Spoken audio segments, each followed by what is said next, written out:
Welcome to Research Resources. This video will show you additional techniques for using the EBSCO-hosted database, America History and Life with Full Text. So let's begin. Let's say you're interested in doing research on the country of Haiti. And you're interested as well in Haiti as it relates to the country of France in your research. You have "and" here, which means that both these terms are going to appear in both records. Let's test it out and see what we get. Okay, so we have 74 records, and both these terms, Haiti and France, need to appear and will appear somewhere in these records. Might be in the title, might be in the subject. But let's say you just want either or to appear. Haiti or France, or maybe together, will appear in a record. Let's see what happens. Okay, now we've got a lot more records, over 17,000 of them. So you're narrowing it a lot when you specify that both the terms have to appear "and." Let's put it back on and maybe what we want is France to appear as a subject.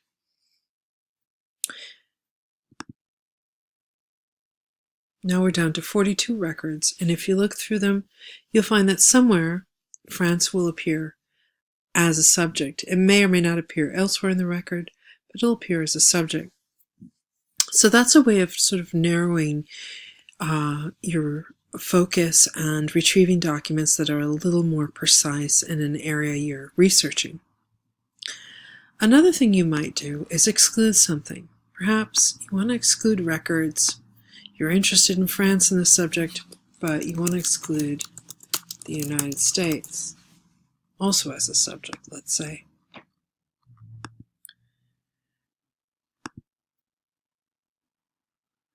So whatever records had the United States in the subject, those records were excluded from those that were retrieved, and now we have a total of 37. Now let's say you're interested in Haiti, and you're also interested in Frederick Douglass, who was interested in the question of Haiti during his life. So we'll put "and" we'll leave Frederick Douglass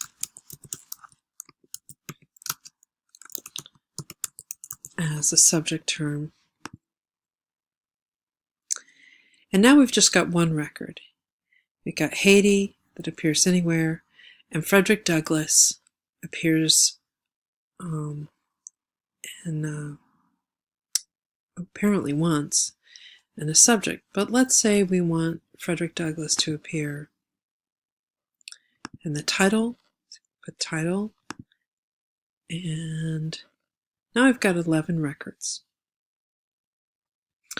that have Frederick Douglass as appearing in the title, and Haiti as part of the subject. So these are ways you can begin to, once again, narrow the scope of your search to your topic, kind of refine it more. Another thing that you can do with EBSCO is just, without having to completely, you can open each record and kind of examine it more closely as to what it has. You can also just hover over this little icon to get a quick glance without having to open it. And some of them have the abstract that you can read through really quickly. That can be helpful. The other thing that you can do is save it records. You'll be going through probably a lot of them, and you want to kind of save the ones you want to get back to later. You can do that by clicking on this little folder here. So let's save these, for example. Now we've got 2, and you can look at the folder here, or you can go to the top of the screen and look at the folder here.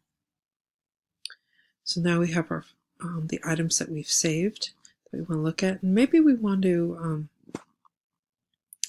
email an item to ourselves. So you can click on email, and you can email both these items. It's giving you an option of how to send it to yourself. And you can also, for example, choose a citations format. Need to be careful. This can be handy, but it's not always entirely accurate, so you want to go over it and make sure it's correct.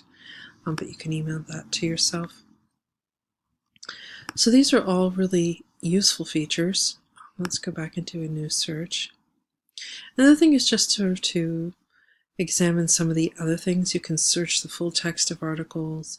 You can apply related words and just sort of broaden your search. If you can't a search term and you don't know something, is that the topic you want? You can apply related terms. You can also specify a certain historical period. So lots of different things that you can do. So experiment. And if you have any questions, of course, feel free to contact me. I'd be happy to help you in any way I can. Thanks for watching.